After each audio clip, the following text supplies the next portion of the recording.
جب اینڈ ہوا جنگ کا تو نبی صلی اللہ علیہ وسلم نے فرمایا کہ میں دیکھ رہا ہوں کہ حنزلہ کی لاش کو فرشتے غسل دے رہے ہیں اور اس پر سے پانی ٹپک رہا ہے، کیا معاملہ ہے؟ تو لوگوں نے بتایا کہ یا رسول اللہ حنزلہ کی آج وہ تھی عروسی، شب عروسی تھی، شادی ہوئی تھی آج ان کی۔ پھر بیوی کے پاس گئے، بیوی سے آپ صلی اللہ علیہ وسلم نے بات کی تو بیوی نے کیا کہا کہ جی یا رسول اللہ ابھی ہم فارغ ہی ہوئے تھے کہ وہاں سے آواز آئی اور یہ نکل کر چلے گئے اور شہادت نصیب ہو گئی۔ سبحان اللہ۔ پھر انہوں نے اپنا خواب سنایا تھا کہ میں نے یہ خواب دیکھا تھا، پھر یہ خواب تھا مجھے وہ یاد تو نہیں آیا لیکن انہوں نے خواب سنایا تھا کہ میں نے یہ دیکھا تھا کہ حنزلہ شہید ہو جائیں گے۔ سبحان اللہ۔ اللہ کے دین کی حفاظت کے لیے جان بھی لگا دی تھی، جان بھی قربان کر دی تھی۔ یہ ہے وہ انداز اور طریقہ جو ہمارا دین ہم سے مطلوب ہے، کرتا ہے، جو ہم سے تقاضا کرتا ہے۔ حضرت اسید بن حضیر ان کا معاملہ یہ آتا ہے کہ نبی اکرم صلی اللہ علیہ وسلم سے محبت بہت زیادہ کرتے تھے۔ اسید بن حضیر ان کی نا تلاوت بہت حسین اور خوبصورت تھی، اتنی حسین اور خوبصورت تھی کہ ان کے بارے میں ایک واقعہ آتا ہے کہ نا ایک مرتبہ یہ کبھی آتا ہے کہ سورہ بقرہ کی، کبھی آتا ہے سورہ کہف کی تلاوت کر رہے تھے، بہرحال کسی ایک سورت کی تلاوت کر رہے تھے تو پاس ہی نا گھوڑا بندھا تھا اور ایک بچہ ان کا پاس ہی سو رہا تھا۔ اس قدر خوبصورت انداز میں تلاوت کر رہے تھے کہ ان کی تلاوت کی آواز سننے کے لیے، قرات سننے کے لیے فرشتے اوپر سے نیچے اتر آئے۔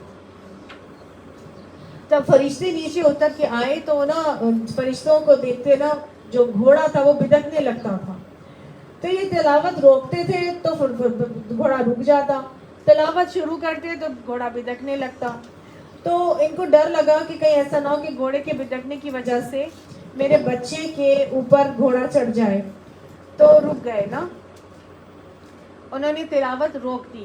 جب انہوں نے تلاوت روکی تو دیکھا آسمان کی طرف نظر اٹھی تو پوری قندیلیں تھی جیسے ایک فانوس ہوتا ہے، تو وہ آہستہ آہستہ آہستہ وہ فانوس اوپر جاتا گیا اور وہ غائب ہو گیا۔ نبی اکرم صلی اللہ علیہ وسلم کے پاس صبح فجر میں حاضر ہوئے تو اپنے اس واقعے کا ذکر کیا تو آپ صلی اللہ علیہ وسلم نے ان سے کہا کہ اسید وہ فرشتے تھے جو تمہاری تلاوت سن کر اتر آئے تھے، اگر تم اپنی تلاوت نہ روکتے تو وہ ویسے ہی رہتے اور ہم سب خود اپنی آنکھوں سے ان کو دیکھ لیتے ہیں۔ سبحان اللہ۔ تلاوت قرآن کے وقت ان کی کیفیت کا حال دیکھیے کہ وہ کہتے تھے، نبی صلی اللہ علیہ وسلم سے محبت کتنی تھی ان کو۔ وہ فرماتے ہیں کہ جب میں قرآن کی تلاوت کرتا ہوں تو میرا دل ایمان اور یقین کی دولت سے مالا مال ہو جاتا ہے، دل پر نورانی تجلیات کا ورود ہونے لگتا ہے، یعنی دل پر اللہ کے نور کی تجلی نازل ہونے لگتی ہے، اور دل کی کیفیت یہ ہوتی ہے کہ رسول اللہ صلی اللہ علیہ وسلم کا چہرہ اقدس اپنی آنکھوں سے دیکھتا ہوں۔ سبحان اللہ۔ وہ اپنی آنکھوں سے تلاوت کرتے وقت نبی صلی اللہ علیہ وسلم کے چہرے مبارک کو دیکھا کرتے تھے، اتنی محبت تھی ان کو نبی صلی اللہ علیہ وسلم سے کہ ان کا واقعہ آتا ہے کہ ایک مرتبہ یہ جنگ میں کھڑے ہوئے تھے۔ جب جنگ میں کھڑے تھے تو جیسے اپنی لائنیں بناتے ہیں نا، تو نبی صلی اللہ علیہ وسلم نہیں، جنگ میں نہیں ابھی کھڑے تھے، مسجد میں بیٹھے ہوئے تھے، تو مسجد میں بیٹھے ہوئے تھے اور نبی صلی اللہ علیہ وسلم آئے اور آ کے ان کی نا بغل کے نیچے سے چھوٹی سی چٹکی کاٹ لی، تو فوراً سے کہنے لگے یا رسول اللہ صلی اللہ علیہ وسلم آپ نے مجھے چٹکی کاٹی ہے تو مجھے تکلیف ہوئی ہے، اب آپ کو قصاص دینا پڑے گا، تو آپ قصاص دیں۔ تو نبی صلی اللہ علیہ وسلم نے کہا چلو تم بھی مجھے چٹکی کاٹ لو۔ نہیں یا رسول اللہ صلی اللہ علیہ وسلم یہ تو بات صحیح نہ ہوئی، آپ کے جسم پر تو کرتا ہے اور میرا تو جسم ننگا تھا، تو میں تو یہ تو بات نہیں نہ پھر ہوئی۔ تو آپ صلی اللہ علیہ وسلم نے کہا چلو ٹھیک ہے، آپ صلی اللہ علیہ وسلم نے اپنا کرتا اتار دیا کہ چلو اب آ کے مجھے چٹکی کاٹ لو۔ وہ کہتے ہیں کہ میں وفور جذبات سے نبی صلی اللہ علیہ وسلم کی جسم اقدس سے چمٹ گیا اور چومنا شروع کر دیا۔ تو آپ صلی اللہ علیہ وسلم ایک دم سے پریشان ہو گئے، کہنے لگے کہ کیا ہوا اسید، یہ کیا؟ تو وہ کہنے لگے کہ یا رسول اللہ صلی اللہ علیہ وسلم جب سے اسلام قبول کیا تھا شدید خواہش تھی کہ آپ کے جسم اقدس کو کسی طرح سے چوموں۔